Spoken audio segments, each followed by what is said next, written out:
Les troubles mentaux mis en lumière dans ces vidéos touchent également votre famille, vos amis ou vos proches en général. Apprenez à les repérer. Reconstruisons la famille africaine au sens large. Bonne écoute. Blaf, Africain, Africaine. Bonjour, afrodescendants, afrodescendantes. Bonjour, j'espère que vous allez bien. J'espère que vous brillez de mille feux. J'espère que quand vous arrivez à un endroit, vous illuminez la pièce, même en plein jour. J'espère que votre énergie spirituelle recouvre les arbres remplis de fleurs autour de vous. Alors, je ne sais pas où vous êtes en ce moment, mais en tout cas, c'est tout ce que je vous souhaite. Comment allez-vous ? Nous allons voir aujourd'hui toutes les stratégies, non, les techniques et stratégies qu'utilisent un certain nombre d'afrodescendants contre leurs semblables. Vous savez le thème de ces audios, de ces vidéos, vous savez de qui je parle. Depuis des années, j'ai observé que nous nous concentrons effectivement sur ce que les autres nous font, c'est-à-dire esclavage, colonisation, franc CFA, etc. Ce qui est très très très bien, moi je suis vraiment solidaire de tous ces afrodescendants et ces afrodescendantes qui œuvrent justement pour redonner, de la fierté à nos pays, à nos cultures, à ce que nous sommes. Mais j'ai remarqué que nous avons tendance à minimiser un problème que nous avons en interne, c'est-à-dire des afrodescendants négrophobes, dédaigneux, qui eux participent aggravent les choses de par leur comportement. Ce sont nos ennemis de l'intérieur. Alors, il n'est pas question de nous diviser, ce n'est pas du tout mon propos. Simplement, je veux attirer votre attention parce que ces gens font des exactions. Je me répète, ce sont des exactions qu'ils font, des choses extrêmement graves contre nous, contre leurs semblables, contre nos pays, contre nos cultures. C'est triste, mais c'est comme ça. Nous devons affronter ce type de personnes sur le plan idéologique, et je ne parle pas de violence ici, mais nous avons un certain nombre d'afrodescendants, Afrique, Caraïbes, toutes îles confondues, tout pays confondu, la diaspora d'une manière générale. Nous avons cette catégorie de personnes parmi nous, quels que soient nos pays, et particulièrement en France, nous avons une catégorie d'afrodescendants, Afrique, Caraïbes et consorts, qui sont vraiment anti-négritude, anti-race noire. Enfin, c'est le pire du pire que j'ai pu voir, ce sont les Noirs en France, cette catégorie de personnes en France. Alors cette catégorie de personnes en France, comme je l'ai déjà dit, se cache au quotidien. Mais attention, quand je dis elle se cache au quotidien, c'est elle se cache vis-à-vis des autres afrodescendants. Mais quand ils sont entourés d'Européens, par exemple, ou d'Arabes, ou de Chinois, etc., ils ne se gênent pas pour exprimer leurs sentiments anti-race noire. C'est ce que j'ai observé et je vous assure que cette catégorie de Noirs français que je vous décris, elle est relativement importante. Ce n'est pas la majorité des gens, attention, ce n'est pas la majorité, mais cette catégorie est quand même très importante, je vous le dis. Et ces gens-là ne se gênent pas. Par exemple, si vous êtes à Paris, par exemple, ou dans une autre ville, et vous passez le midi dans des endroits fréquentés, vous savez, des restaurants, des snacks, un endroit où il y a des bureaux, où les gens vont manger le midi, etc. Observez le comportement des gens de race noire parmi ces groupes de collègues, etc. Voilà ce qu'ils font. Dans 9 cas sur 10, ce que j'ai remarqué en France, dans 9 cas sur 10, voilà ce qu'ils font. Lorsqu'ils sont entourés de collègues des autres communautés, des Arabes, des Européens, etc., par exemple, ils vont commander un sandwich ou une pizza, ou ils prennent à emporter, par exemple. Donc ils sont sur le trottoir, ils attendent que leur commande soit prête, etc. Et par hasard, il y a un afrodescendant qui passe sur le même trottoir, donc qui croise le groupe de collègues où l'afrodescendant se trouve. Ouais, vous savez ce qu'ils font, ces gens-là ? À ce moment-là, beaucoup ont toute une attitude vraiment de méfiance, mais dans le langage corporel, ils regardent du coin de l'œil l'afrodescendant pour bien montrer, bon, j'ai pas de rapport avec ces gens, je les connais pas, moi. C'est ce qu'ils veulent dire à leurs collègues européens qui sont tout autour d'eux. Et ça, dans 9 cas sur 10 en France, c'est ce que vous voyez. Il suffit de les observer. Il suffit tout simplement les observer. Ces espèces d'esclaves, parce que on sait bien que c'est une maladie mentale, c'est un trouble du comportement, ça. Hein. Ben, ces esclaves-là, hein, en fait, utilisent, quand ils sont à l'extérieur, quand ils sont dans les rues, ils utilisent, comme je l'ai déjà dit, hein, tout un tas de langage corporel quand ils sont entourés, par exemple, d'Arabes, de Chinois, d'Européens, etc., pour bien faire comprendre à ces groupes-là qu'ils n'ont rien à voir avec les autres afrodescendants.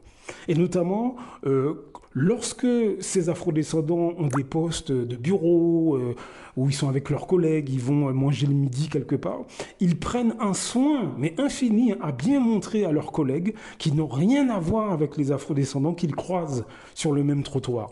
Donc ils utilisent tout un tas de mimiques, de gestes, ils se mettent un peu... je veux dire, ils se déplacent même au moment où l'afrodescendant croise le groupe de collègues, il se déplace pour bien montrer, oh là là, moi j'ai rien à voir avec ces gens-là, je les connais pas, faut pas m'amalgamer à eux. Hein. Et ça, ces hommes et ces femmes, hein, négrophobes, dédaigneux, ben c'est ce qu'ils font. Et je vous assure que ce type de comportement-là, vous le savez peut-être pas, mais vos parents ils pratiquent ça, vos frères, vos sœurs, vos oncles, vos tantes, vos cousins, vos cousines, sans même que vous le sachiez. Hein. Sans même que vous le sachiez.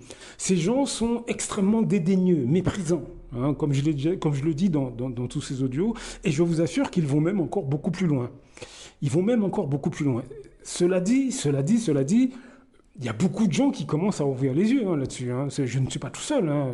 Il y a beaucoup de gens qui... Je veux dire, ça a déjà été documenté depuis des années. Simplement, en 2024, je veux mettre la lumière là-dessus parce que les choses prennent une ampleur extraordinaire. Vous avez énormément en France d'Africains, d'Afro-Antillais, etc., qui ont des idées d'extrême droite. Hein.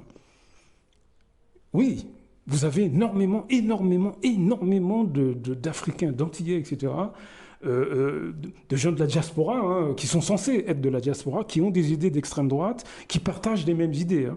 Et il y a un petit nombre qui rejoint les groupuscules extrême droite. Hein. Et ce sont des Antillais, des Africains, etc. Mais vous ne les voyez pas. Vous ne les voyez pas. D'ailleurs, je vais vous faire écouter un petit extrait de Zach Mokassa, qui explique comment les femmes noires américaines, en fait, ont un certain mépris vis-à-vis de l'homme noir. Là où je suis un petit peu... là où je suis pas d'accord avec Zach sur ce point-là, c'est que lui, il dit que c'est une fois qu'elles ont passé leur diplôme universitaire qu'elles se mettent à mépriser l'homme noir. Je suis pas d'accord. Non, parce que... en fait, ce type de personnes, hommes ou femmes, hein, là je parle des femmes noires, mais c'est pas du sexisme, hein, c'est vraiment, c'est à titre d'exemple, hein, beaucoup d'hommes noirs font exactement la même chose. Mais là, Zach Mokassa explique très très bien les choses, donc c'est pour ça que j'ai choisi cet extrait. Mais c'est pas une fois que ces gens ont le diplôme ou le poste à responsabilité qui fait qu'ils se mettent à mépriser les afrodescendants. Non, c'est pas parce qu'ils ont le diplôme, non, ils sont négrophobes méprisants depuis déjà des décennies.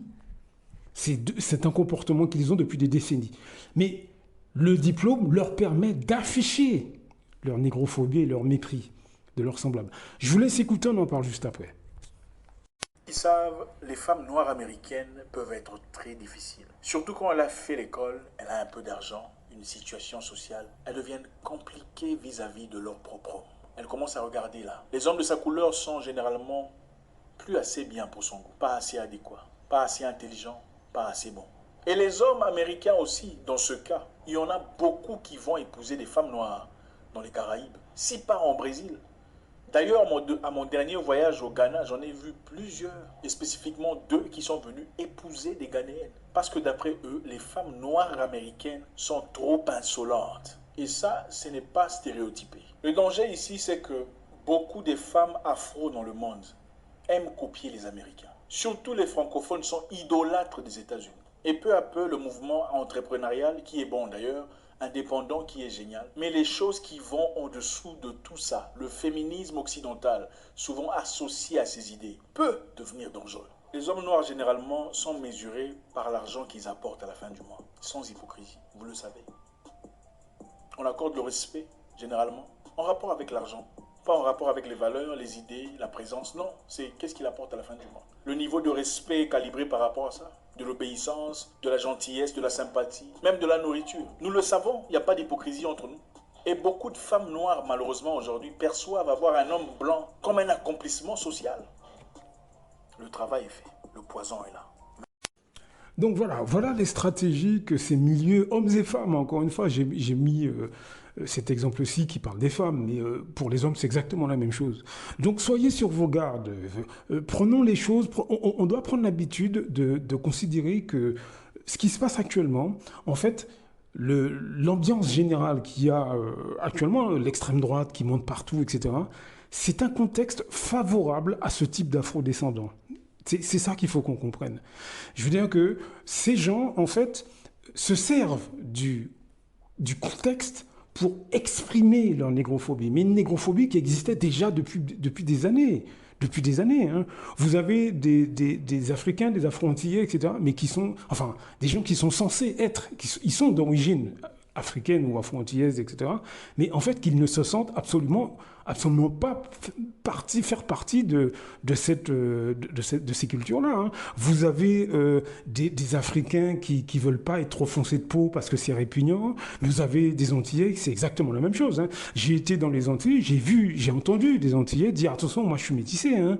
Donc nous avons ce type de personnes. Il faut bien comprendre que le racisme en Occident, etc., c'est un contexte favorable à ces personnes-là qui peuvent enfin exprimer ce qu'elles pensent vis-à-vis de la négritude ou de l'africanité.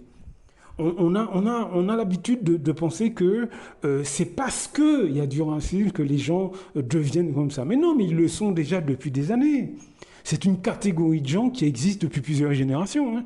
Ils ne sont pas devenus comme ça parce qu'il y a du racisme. Non, ils existent déjà depuis plusieurs générations et c'est un trouble mental qui a été passé de génération en génération.